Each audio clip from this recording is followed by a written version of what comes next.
Record. Forgot to do that last time. All right, welcome. Happy Thursday. We're hanging on for dear life down here during this hurricane. But we decided to come on anyway. You guys can watch this maybe while you're holed up at home.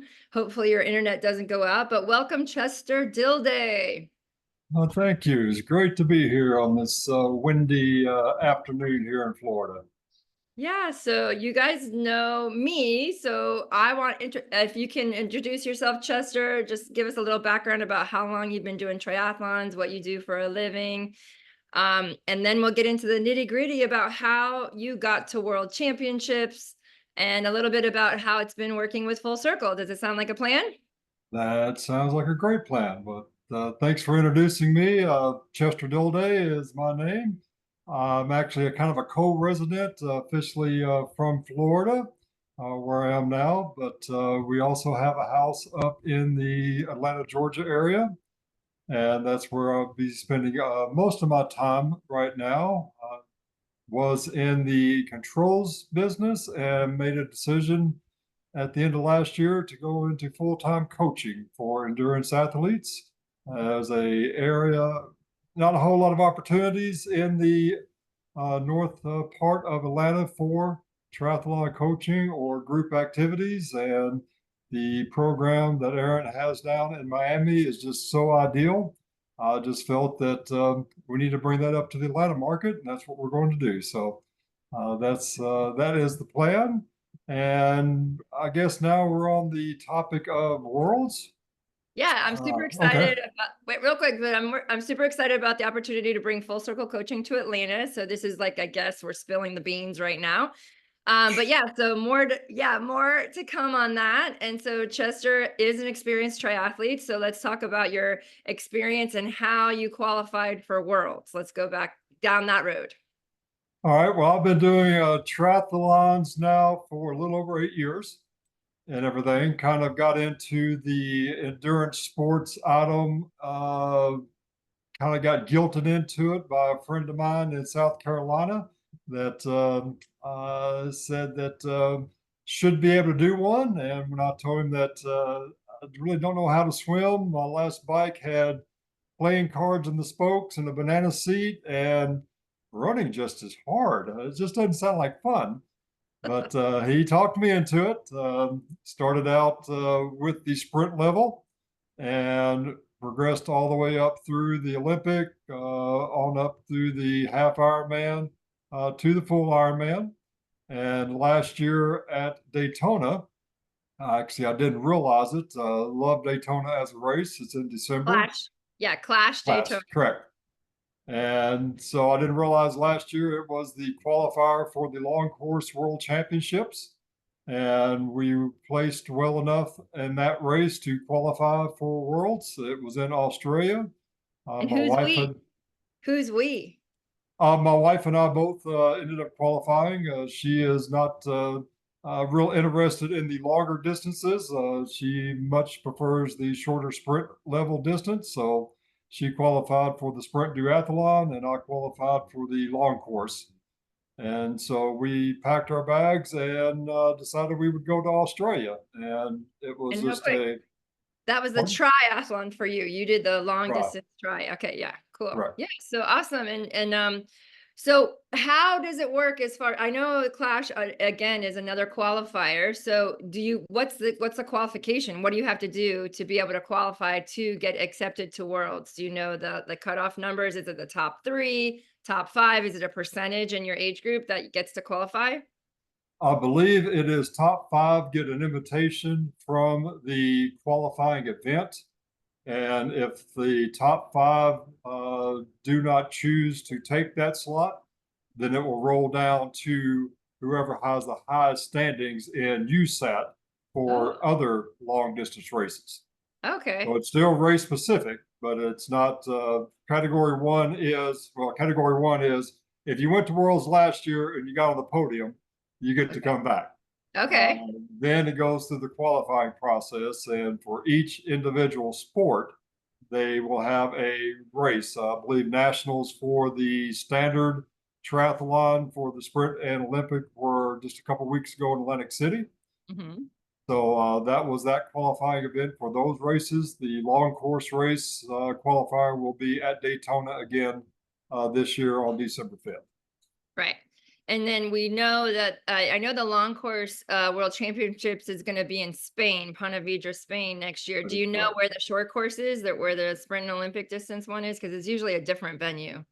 I believe that one is going to be on the west coast of Australia Mm, in 2025. okay, cool. And So where can can't people remember. find this information? Where can you look it up if you really want to go to world championships? The USAT website will have all that information for the World Championships and all the different races. So, And do you think it's worth it? Do you think it's worth it to experience that, world championship, excitement? I've been, luckily I qualified 4 times and I've been 3 times, but I can say it's 100% worth it. But I'd love to hear your feedback about your experience in Australia and what made it so special. well, that is a wonderful question. Thanks for asking. The beforehand, it was a matter of working a full-time job, family, trying to balance everything, and then go. I need to go. I would like to go race in Australia, but it's a 10-day event. Right. If you want to see the whole thing, including the Parade of Nations, you're there for 2 weeks to be able to participate in all the items, and that's a major commitment.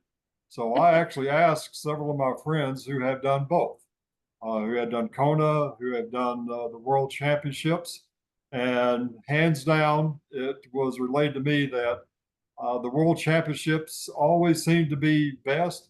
That's for the people that have done Kona. Right. Those that haven't, maybe not so, but those that have done it, looking back, it's much more of a real team atmosphere Hmm. instead of a single person individual competition. So that Yeah. Kona is more of that. World Championships, it will start with town hall meetings with all the athletes from across the country on a monthly Across the basis. world. Across the Uh, world. well, no, Team USA will have their own Oh, got it, got it. They'll have your team calls, individual country meetings. Yes. correct, and to get all the athletes ready for making the trip over with help. They have bike mechanics, they have massage therapists, they always choose a team Chiropractors. hotel. There's usually a chiropractor. Did you guys have a chiropractor? Didn't have a chiropractor this time, Bummer. so We but had one. still. Yeah, we had one. That's awesome. Yeah, so talk a little bit about the Parade of Nations, because I feel like that's the thing that so many people can relate to, just having seen the Olympics. And we got to see the Parade of Nations for the Olympics. It's kind of similar, right? Very similar. Where we were at in Australia was right on the beach. And so the Parade of Nations went right down the Strand. And obviously, being the host country, Australia, New Zealand had a large population of athletes and everything, and they were the loudest. Aussie. But Lots of triathletes in Australia. Lots of triathletes. correct. Yeah. And lots of great places to train. It is wonderful over there. Awesome. It went down the Strand, right down the beach. There were people lining hotels, restaurants, and everything on one side. Then you had the Pacific Ocean on the other with a nice And what greenway. city? What city was it? Townsville, it Town. is northeast part of Australia, a little bit below Carnus, where a lot of people go to do the barrier reef dives and everything. So I'm going to pronounce it. I'm going to help you with that pronunciation. It's Oh, Cairns. sorry about that. Cairns. I've been And there, so I know. sorry, Cairns, but that's right. Yeah, a beautiful section of the country. I can say probably absolutely. one of my favorite places to be. So that's awesome. Okay, so I know your wife raced early, and so Yes. she had that pressure of getting her race over with. It's kind of a good thing because then she had more time to relax, and you raced on the very last day. Is that correct? Yes, give or take. She still had that long 22-hour flight from Atlanta to LA, LA to Brisbane. I got that one right. Yes, And you did. then Brisbane up to Townsville. So it was a very long day of travel. She Yeah. only had a couple days to kind of work that jet lag out. Didn't get a lot of time to really experience the course. where if I had the chance to go back and trade places with her for this race, I would not do it. Mm. Main reason is I met some locals as soon as we got there that swam in the ocean where the race was happening every day. Oh, And they took all of us foreigners in like we're a long lost family. They were just so nice. that's And awesome. so got to go swim in our wetsuits with that team every single day in the water. And that I know made a huge difference for me Yes. because besides the boats, you can see the boats out on the out of ways about 300 yards every day, and they were out trapping sharks and trying to Really? relocate those before the race. Oh yes, we learned Nice. that, Nice. I did not know but that. That's awesome. the sharks. The locals say you don't have to worry about the sharks. It's the crocodiles that you have to worry about. Oh, okay. Okay. Wow. Okay. Tap, tap, tap. There we go. So but being able to get to go out and swim it every single day, some days were a lot more windy than others.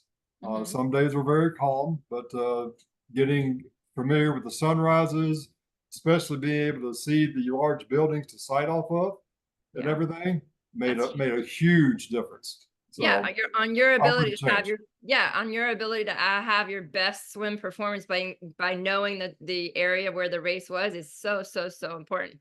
Right. Okay, so let's go but let's back up a little bit and let's talk about you as a triathlete and maybe some of the struggles you've had at, becoming better as a triathlete and finally qualifying for worlds. Can you speak about the swim, the bike, and the run individually and maybe some limiters you've had to overcome and improve?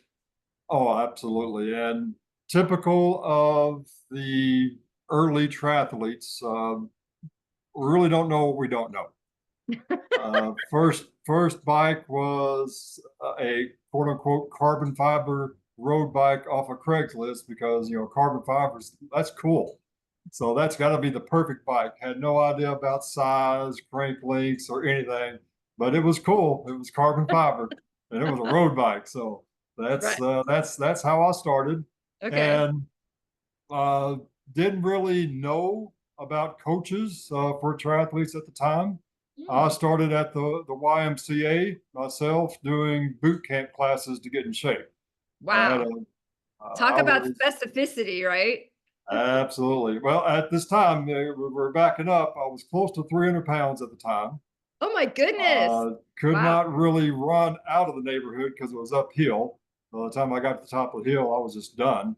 Right. So started with walking and then boot camp. I met the lady that conducted the master swim classes, who happened to be a triathlete also. Oh, And she took me in and really helped me in a lot of different areas. The best that advice she gave me was before I was doing my very first uh, race with Robert, she said, just go find any sprint that actually has an open water swim wherever it's at. Don't go to race it, just go to experience it. Because I can talk all day long, but until you actually are there and experience it, there's no way you're going to realize what's involved. So true. that was I love that. great advice. Yeah, But that's great. one lesson that I learned very early on is you never do anything for the first time on race day. That is a rule that every triathlete should adhere to. Yeah. And that was my very first open water swim ever Ooh. outside of water skiing in the Arkansas River growing up. So Okay. So was it a that little how did it go? Was it yeah. horrible, horrible. Got pushed under, drank half the lake, came up, didn't know where I was at. Actually, coming out of the water, my wife was there filming it, and unfortunately, she had the audio on, and it was, oh my God, he looks so horrible. I hope he don't die. Oh So my that's how the first swim went. But Oh my God. So I do want to back up real quick. So, that's a big deal. You started at 300 pounds. And how old were you when you first started? Because we didn't get your age. oh, now we're getting real personal. I was 54 when I started my triathlon journey. So that is huge because people tell me all the time, oh, it's too late. It's too late for me to get faster, Never. right? So 54 and 300 pounds. And now you're obviously, how old are you? It's been, you said 8 years, right? So, or Well, actually, Yeah, I'm 61, going to be 62 coming up. So And your weight, if I can get personal again. I raced right at 190 in Australia. So I mean, that is huge. Like you have come such a long way. And it was for me, this is like the way that I love for athletes to get healthy and lose weight, not because you're focused on your weight loss, right? Am I correct in that it just happened and you didn't have to force the issue of losing that weight? Is that pretty accurate? oh no, I love to eat. Oh, okay.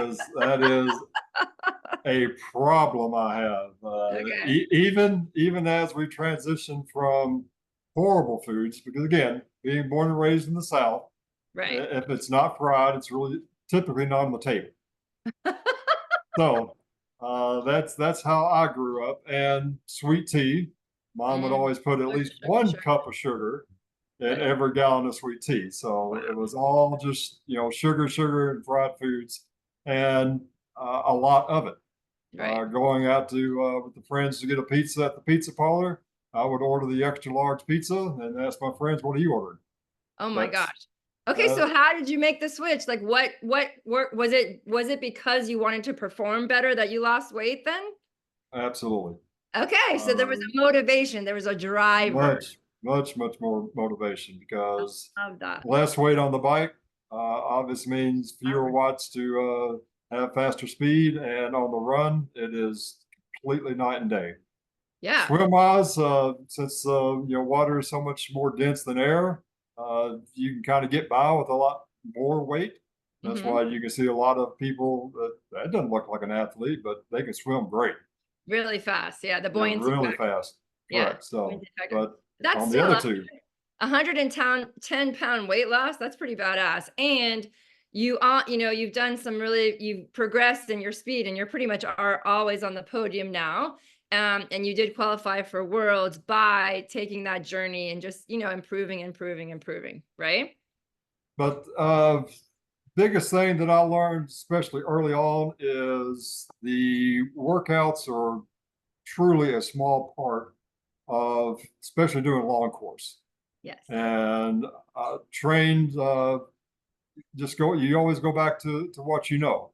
I Mhm. knew my old football coach, Coach Newsom. If you're listening, I really appreciate all the help, but always going hard and never stopping and keep going isn't the best way to do a long distance course. So No. and I was always injured. I would Oh, always push it too okay. much. I had hamstring injuries, lower back injuries. I was spending way too much time at PT instead of actually doing workouts. And the true key to being a long course or any type of endurance athlete is being able to consistently train correctly. Yes. And if you're doing PT or other things are preventing you from being consistent, you can never truly progress as you would like to. And Yeah, and I so wanna what I wanna say that that's like, I can't tell you, I would say that's probably 85% of every single triathlete, and it's the 25% or whatever, is that 15% that really figure it out? Like, right now, are you injured at all? not right now, no. Exactly, and you just got done with the worlds, right? So, if this was a time that your body was breaking down, it would have happened, right? But you figured out the recipe for you, and every single person has their own individual recipe that works for them. And I would love to speak for you to speak now if you're willing to. You've had many coaches, you've, done your research, you're very, very analytical. I can tell you, I appreciate that so much. You do your homework, you do your research, and what attracted you to Full Circle Coaching? The true total mentality of it's not just the workouts. Yeah. A lot of the coaches, I've had multiple different coaches, and not only triathlete, but specific coaches, Okay. specific cycling, Right. specific swimming. Uh, I've tried a half a dozen different swim coaches, in person, online, and have never found success until we got together at the University of Miami, and now things are starting to progress the way they should be. But the real draw was it wasn't just about the training side. It was about the nutrition side. It was about the mental side. And one key element that so many triathletes miss is the flexibility, mobility that actually move you into proper form is a huge limiting factor. Yeah. That's, and it doesn't take a lot of extra exertion to make progress in those areas. Yeah. So I my appreciate early that. coaches, Yeah. my early coaches, oh, go ahead. Yeah, no, but so when every athlete I start with in my triathlon transformation program is that, and that's what you joined me for. Yep. We do these evaluations in the strength and mobility. Remember, I tested you from head to toe. In the swimming, we did our swim video analysis on the bike. Even though you were pretty dialed in on your bike fit, we still had you, we still did assess you. We did retest you on the bike. So we were able to get a couple extra watts. And then also on the run, we videotaped you and assessed you as well. And by doing that, me as your coach, I see you as a whole person. I know what your limiters are. I'm not guessing and just giving you a blind program that most likely you will try to hit every number on because you're so dedicated and driven. But if your technique is really off, you would wind up getting injured. And that's what happens with so many athletes, with so many other coaches, because the coaches don't take the time to do the assessments. And for me, the assessments are non-negotiable. And I will say also, the one thing that I really appreciate is Chester's ability to be coach. So he's a type A personality guy. I got to tell you, he's super driven, very take charge. And I'm, we just met and we started working together, and I challenged him to take the advice and do the work, see what happens, see how it makes you feel. And the one thing was, he told me, you can't fix my swim. Nobody can fix my swim. I suck at swimming. And you were yes, mental. So you were a badass biker and runner, honestly, but definitely we found some stuff to work on. But for the swim, every time I spoke to you, you would say the negative rhetoric, the negative rhetoric. And I made you pinky promise me, and we created a mantra. I am a swimmer, right? And you broke the 2 minute per 100 pace for the very first time after just 3 months of becoming a swimmer between the ears, Right. right? You did all the other stuff too. Don't get me wrong. It wasn't that you definitely need to loosen up. You were really tight thoracically. Your posture needed work. Your hips were super tight. We needed to get your kick dialed in. And both of those things help your running as well. But without the mental belief that it's possible for you to get better, it wouldn't have happened, right? So can you speak to that a little bit? Yes, I think you've kind of encapsulated it very well. That was a big block because I've tried so many ways and so hard, including the quote unquote guaranteed programs that pay me, and if I don't get you here, I'll give you money back. I've got my money back every time. No And it, way. and it's not because of not trying. Right. I No, will you give actually it your go put all. in more Yeah. work at the pool than what's required, Right. still trying to get better, but never could get over it. And it wasn't a matter of strength. It wasn't a matter because for the bike and the run, you can will yourself to get better up to a certain level. Yes. You cannot do that on the swim at all. It Yeah. is much more of a art in my mind than a science. It is.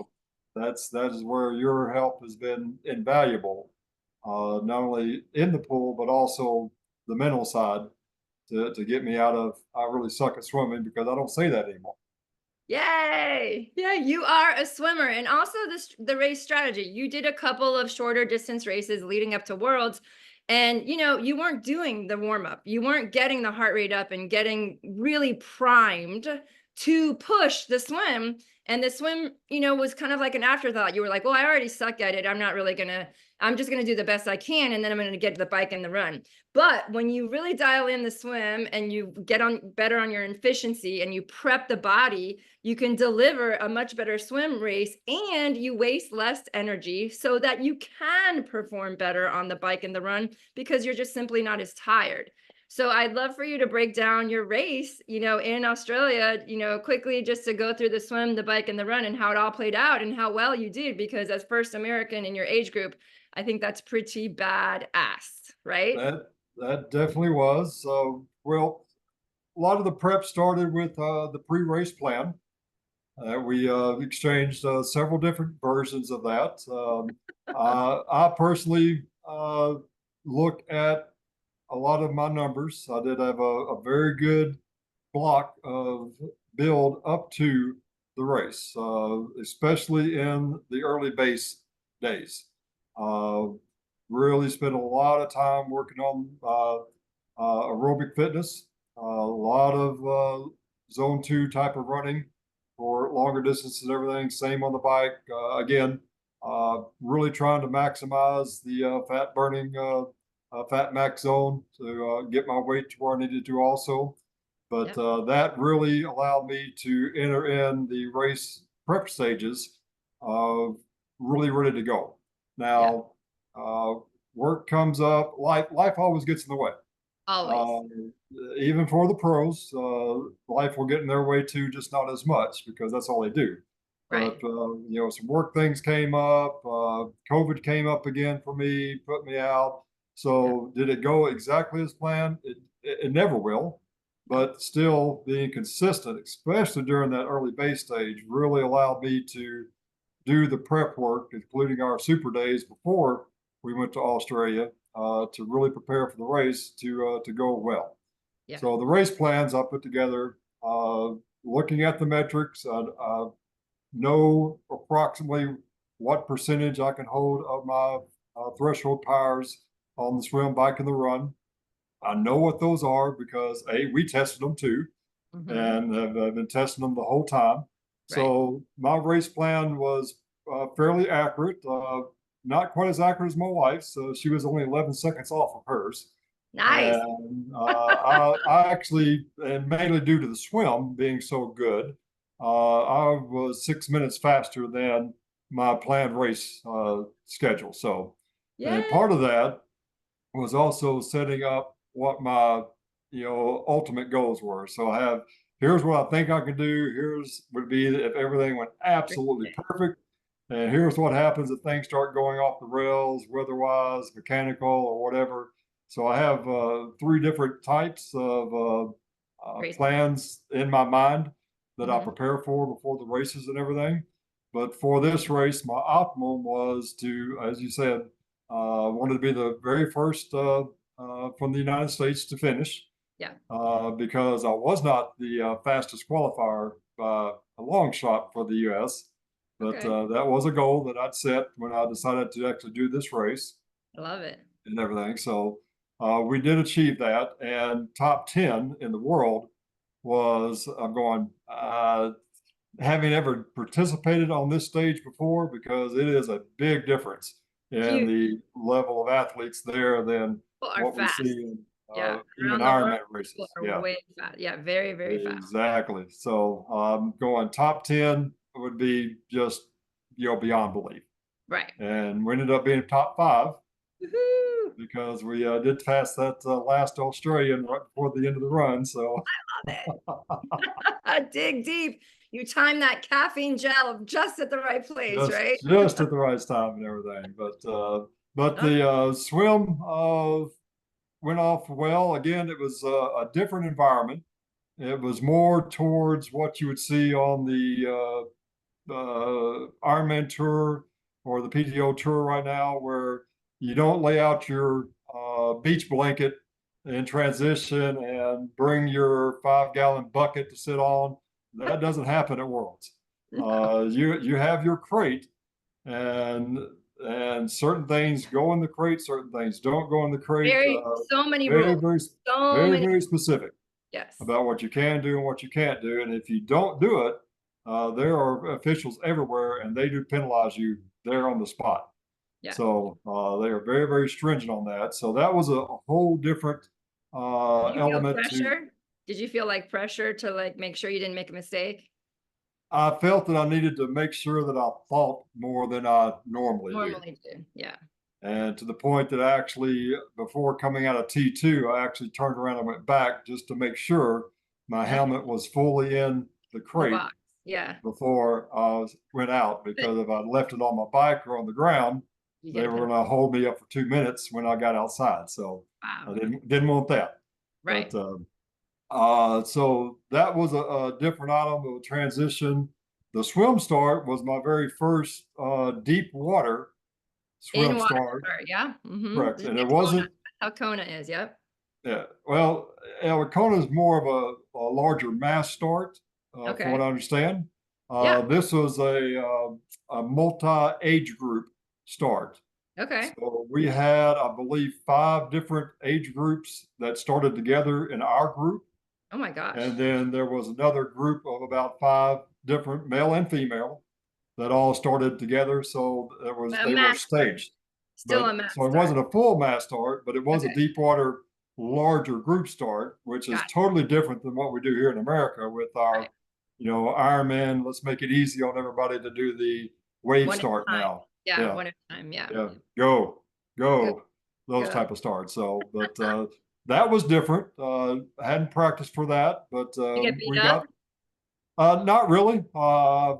Picked a line that was kind of away, and oddly enough, most people wanted to start way away from the buoys instead Mhm. of starting close to them at Weird. the Worlds. So I don't know why. So I was able to get closer to the buoys and Nice, avoid. Now a lot of them were faster than I was, so they actually got in front of me and everything. yeah. But the swim, due to all the practicing and everything, I knew exactly what I was going to be looking for. I was very comfortable. I was able to relax. I had my mantras that we talked about before the race about exhaling and everything, long and strong. So and I got to plug a little technology here. If you're doing open water swims, the informed goggles are nice. I bet. Yeah, yeah, They so have a having your compass base right there, yeah, and the compass as well, right? and they tell you exactly which line you're on. And the number of times I had to sight uh, was reduced greatly. Cool. And my staying on path, you still have to sight. The Yes. goggles will even tell you Sight? you haven't sighted enough and make you sight before they show you it again. So it's not that you can get it completely away from it, but doing it every three or whatever, Yeah. it can get extended out to 5, 8, or even more Sweet. as you're staying on. And the more I keep my head down, the better my position is and the Yep, faster I go. So, exactly. so but Awesome. That's yeah, it cool. went great. It was a 2-lap swim, just like a lot of the professional items where you get to out of the first lap, you get to run around the sand, around the buoys, and jump back in and do the second lap, and you're finished. Did that affect your heart rate at all? I didn't look at that part. My heart rate Curious. was in the mid to high 150s all during the swim, which is where I wanted it to be. Yeah, that's So great. Yeah, didn't even think about looking at it during yeah, the nice, sand run part. But cool. then we had a quarter mile from the beach to transition, Mhm. where the bikes were and everything. So transition one was a little longer than a typical transition one, just because we had such a long ways to run. Another difference in the world championship, there were not any wetsuit strippers there to help you remove your wetsuit. It was all on you, and you were not That's a even workout. allowed. Yeah, that's Correct. a work. Well, even if your zipper got hung up, you weren't allowed to ask anybody for help. Oh my gosh. I asked that question. It was you. You had to do it yourself. You had to figure it out. Yikes. So, They're very strict. Yeah, International Triathlon Union. Yeah, IT is really super strict. All right, cool. but Okay, no so you problems with obviously that. got your wetsuit on, right? You got your wetsuit off, and then Yep. I do want to talk about the bike because you did have the bike course on your what was the app that you used for the bike that you got to practice on the course? I just downloaded the Zwift, and Yeah, I the was just Zalando doing it on Zwift. Yeah, Zwift. exactly. Yep. So you had mentioned to me that you went over the course, and how many 180 turns were there? Oh, I can't remember. There were too A many. lot, a lot, right? A lot. And too many 90 degrees turns. And at the bottom of every hill, there It's a was at turn. least a 90-degree turn, and you Yeah, got no benefit of the extra speed coming down the hills. It but was a super know, technical course. yeah, but that's cool because you knew that. You knew that going in, so that's like a huge thing to really, if you really want to show up and do the best you can on a race, having the ability to ride the course a few times and practice the power that you want to hold is game changer. And Yep. because you mentally had prepared for all those turns, you knew what you needed to do to come out of the turns to average the watts that you needed to hit the goal time that you wanted, right? Yep. Yeah. So how did the bike go? Well, the interesting thing, there was the one long section of straightaway was out by the beach, Okay. and we were allowed to ride that multiple times. Team USA, I probably went on 5 rides with a Nice. bunch of the other Team USA members in Mhm. that section. Okay. The real technical section was in the downtown area and on a Formula One racetrack. Oh, cool. Heavy traffic, and everybody was advised, don't go ride that. Yeah. Go drive in your car. That's fine. But be safe. Don't, because again, they drive on the opposite side of the road over there, Yeah. and we had to bike on the opposite side. That's So confusing. Yeah, that's definitely confusing. there is no on your left in Australia. Everything is on your right. Right. So, Yeah. so we drove the bike course, the technical part of it, and Uh-huh. so we couldn't see the Formula One racetrack because it was locked up Right. until race day and everything. But it was more challenging than I originally anticipated with all the curves and all the other athletes trying to pass them in Right. those sections Yeah. and pass them on the right. Yeah. So It's tricky. that made it a little more difficult.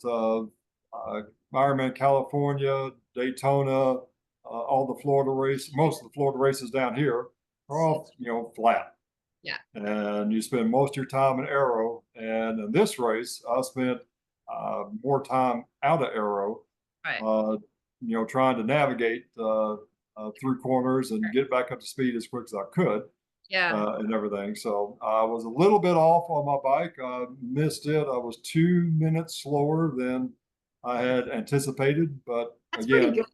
I mean, I come know, on. It's I really good. know. I I would definitely, I know you'd probably be like, oh, but now you know what you got to do on the run. Now you know what you got to do on the run, right? Knowing that information, right? Absolutely. And my legs didn't feel great on the bike for I some wonder what. reason. Oh, really? Like you never, I thought they warmed up eventually, but no, they never kind of came under you. They never really got to it. All my practice rides, I was so excited for the bike because everything just felt so super strong. Do you think that you maybe overrode in like the prep? Like, did you do some maybe not enough tapering the week before because you were trying to ride the course so many times? Maybe. I took a lot of perfect caminos, so I Okay, good. should have been covered Yeah. there. The rides that we did, I didn't do a lot of hard work. It Okay. wasn't like going out and doing super days. Right, right, right. Obviously, I actually got into my bike speeds. I wanted to see what it actually felt like on parts of the course, but only did it for shorter periods of time. Okay. So I don't think that really had much to do it because the last time I did it, it really felt great. Okay. But so don't know. Did stick to my nutrition plan to the T. Mhm. Every 15 minutes, I had something I was doing, and I didn't miss a single interval for the So, entire bike. do you mind sharing your nutrition? Because I don't think people understand how much you need to eat to actually have an A race and perform to your potential without that nutrition. And it's usually a lot more and a lot more customized than people realize. And I don't believe athletes spend enough time in training, really dialing in the nutrition, the timing, the quality, right? Whatever Yep. it is, whatever you choose. Try to help you guys have better choices and healthier choices, but you got to do what works for you. So if you don't mind, could you share I know it's kind of detailed, but could you share what you did on the bike for the nutrition? I can. Again, this is an area that a coach is almost invaluable in that you go download the Saturday app, you can go online and do a Google search and find 100 different how to properly fuel for whatever race you want to do. Yeah. none of that makes a difference because none of that knows who you really are. And you make your own nutrition, right? Correct. Yes. Now, This is huge. Alex on the Saturday app, I like what he's done. He's in the right direction. The particulars about me are very limited for what that app knows. So that's where a coach and what and our discussions going back and forth. Once you know what your actual measured thresholds are, Right. and you know what your race plan is and what you're expected to push, because again, if you're doing a very long Ironman race and you're only going to be in high zone 2, low zone 3, your body is going to burn different types of fuels during that. If you're doing an Olympic or a sprint and you're just redlining from day one, Yep. uh, the amount of fat you're burning once you rev up is so much lower than the Yeah. carbs. We just So, talked about this. Yeah, you're correct. you're using different energy systems based on your intensity, right? So that's really important. Exactly. Yeah. So knowing all that, what we measured up front, knowing exactly where we were before the race, knowing exactly how we were going to race during the race. Here's the watts we're doing for this bike. Here's the watts we're doing for the run. Here's Yeah. what we're doing for the swim. Yeah. We knew what my body was expected to burn in which capacities. Yes. And knowing that is how I mixed up my own fuel drinks because I know now Gatorade's bad. I'm sure you drank it before, right? I haven't had a Gatorade in quite some time now. So Good. Good. Gatorade is bad. So, but the nutrition I mixed up, I specifically mixed it up for this race, and I was taking in approximately 120 calories per hour Sweet. on the bike, and just to try to make sure that my glycogen stores were as full as they possibly could be before the run. Right. And then I had a pre-mixed bottle coming out of T2 specifically for the run, and I carried a pre-mixed bottle that I coordinated with what they had on course to Okay. last the 18 miles of the run for the race. Yeah, so So let's real quick mention the distances because it's not a full Ironman. So what's this? The swim is 1.8, I believe, I think, or how many? correct. It was 1.8 miles, just a little bit less than it's almost halfway between a half Ironman and a full Ironman is the World Triathlon long distance course. So Yeah, so 1.8 it's miles, 1.8 swim and then how many miles on the bike? and it was 78 miles, I believe, on the bike, and then it was an 18-mile, a little over 18-mile run Yeah, I at really the end. like that distance for the run because you really can actually like kind of race it a little bit more. I feel like the 26 is way harder that last 10 miles or that last 8 miles. So yeah, so tell us, we talked about the bike, but tell us when it came down to the run, how did it go? It was a multi-loop course. Correct. 3 loops. Bike course was 3 loops, and the run course was 3 loops. The third and final loop was about half of the other first two. You have to go Okay. all the way out again. You only went That's halfway out and came home. And every time you would actually come in from a loop, you would pass the aid station by transition, and you actually got a colored band to put on your wrist. You didn't cheat. So if you didn't have the 2 colors, you were not allowed to go down to the finisher chute.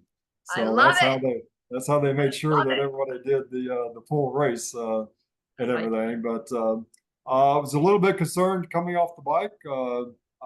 Got off without any problems. Got in transition.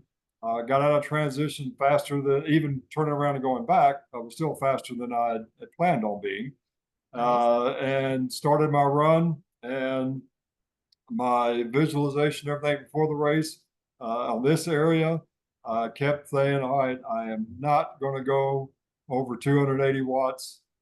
I'm going to try to be more like 260 watts at Mhm. least for the first mile Right. or some distance because I Yeah, you just want to got to hold back, especially feeling bad off the bike. You definitely need to fix whatever you needed to fix, whatever it yep. was in those legs, right? Yep. So coming out of transition, I'll do it a little different than most do in that I don't. I, transition's like a hot stove to me.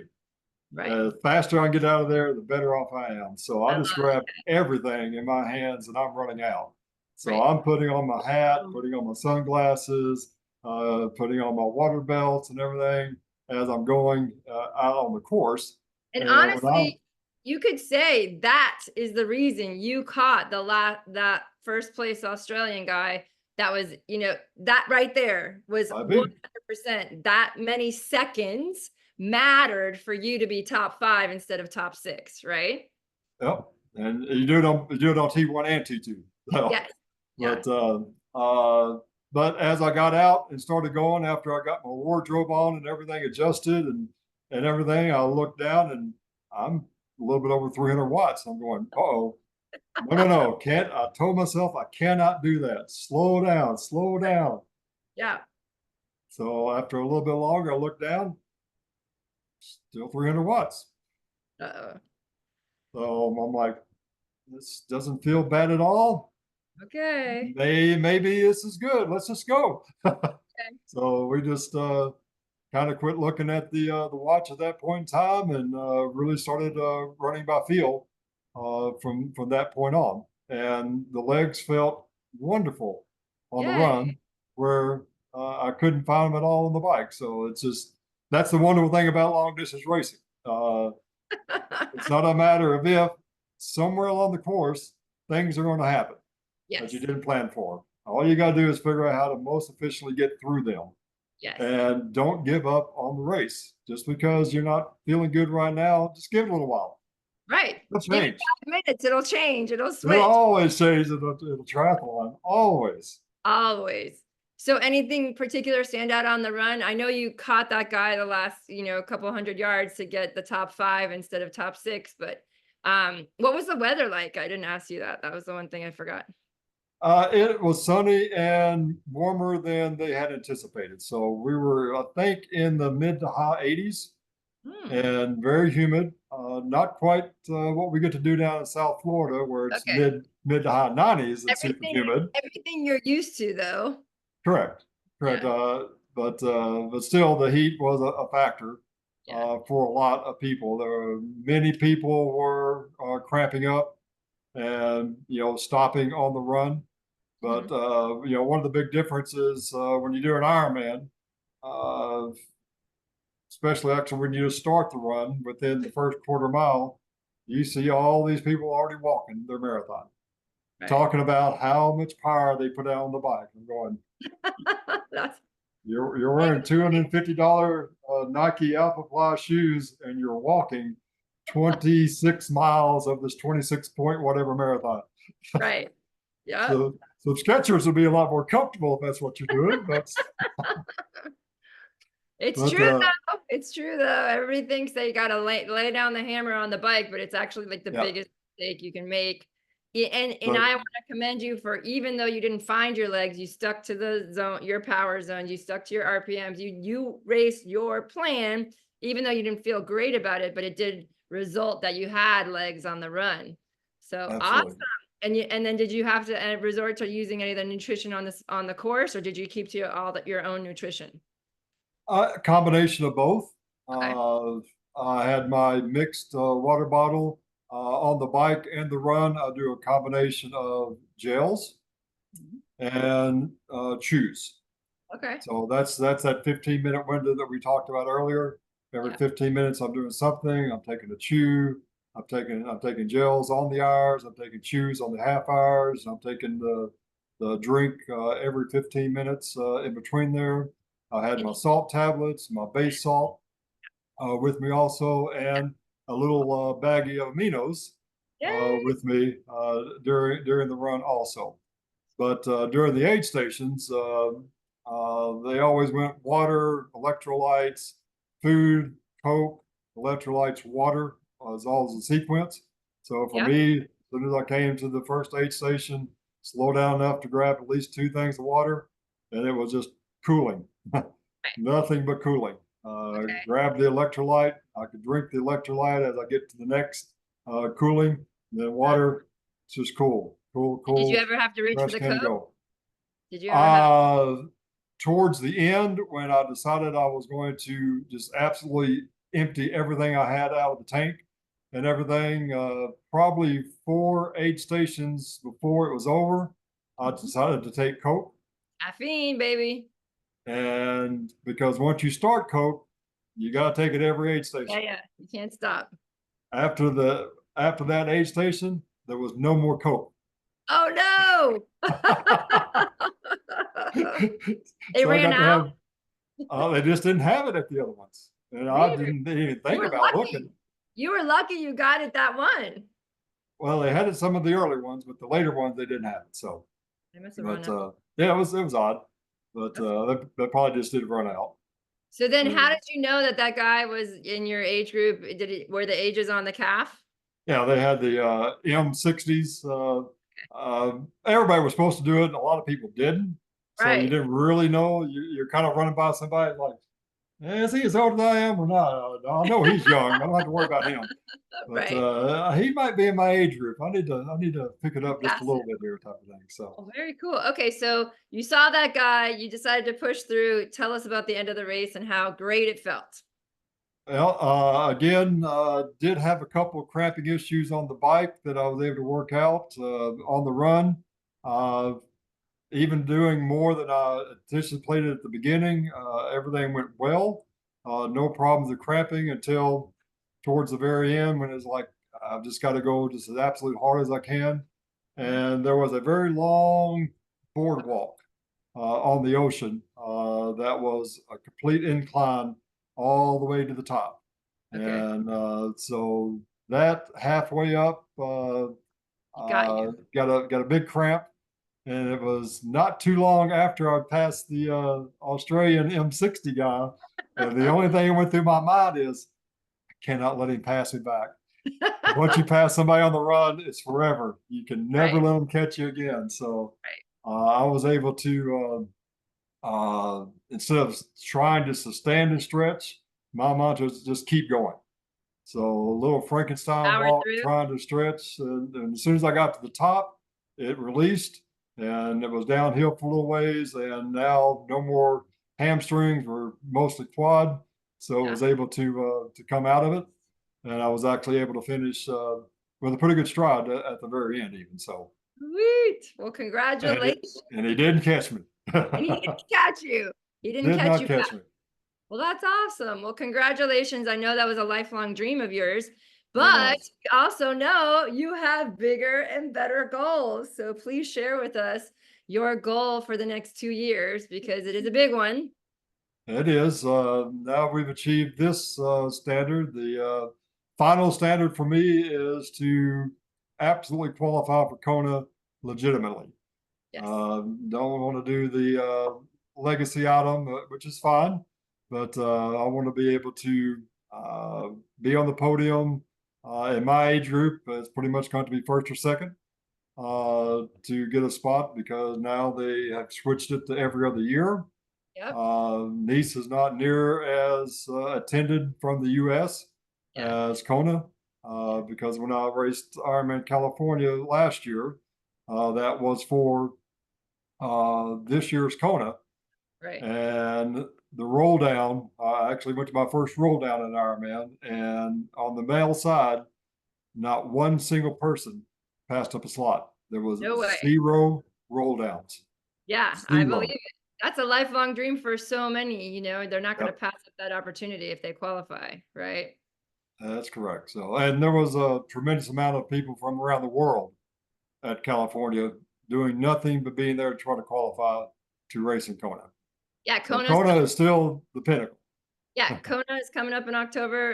It's the third weekend, I believe, in October. So I'm Yep. super excited to watch the men's race. We just had the women's race over in Nice, and it proved to be extremely challenging. Some of the best triathletes, well, Lucy didn't race, but some of the best female triathletes crashed out, had terrible races. Congratulations to Laura Phillip, who came second last year in Kona. I know she's super excited. But yeah, so we have our map laid out for where we're going to qualify for Kona in Well, 2025, right? let me ask you this. What did you think of Annie Hogg and what happened to her at Nice? I What's your was take really on that? Yeah, I was really surprised that just because she had a flat tire that she quit. Like, I don't know. I don't understand the logistic. I mean, we might not know something, but it was kind of weird that everybody was talking about it. And so then I, of course, was looking around on Instagram trying to find what happened, what happened, what happened. She's just like, "Oh, my tire, it's flat. My tire is flat." And I'm like, "Well, I don't know. I don't know why she didn't change it." She had a Right? tube. What do you think? She had a tube, but what I heard somewhere on the internet was her actual tire itself delaminated, and it even put a tube in wasn't going to matter. But Right. there's Yeah. no on-course I mean, support. she's badass. Yeah, I don't know. Well, For the pros, you would think that they would just give her a new tire, like the Tour de France. You Tour just de give a France, new yeah. wheel, right? Just bring a new. I'm sure they had an extra wheel. You would think. One I would don't know. think it's the World Championship. Yeah, I don't know. That I that just was found weird. that I just But I found know like she was a disappointed. I know she was disappointed, but so a lot of age grouper triathletes aren't into the professionals. So we're talking, you and I are into that. And I have okay. 10% of my age group athletes care about the professionals. But to me, that's where it's at. That's the exciting part. So I'm happy that you like that stuff too. But anything else you'd like to share? I know we have our big goals and we have the Atlanta Full Circle coaching is on track. So we are going to be rolling that out in the next 4 to 6 months.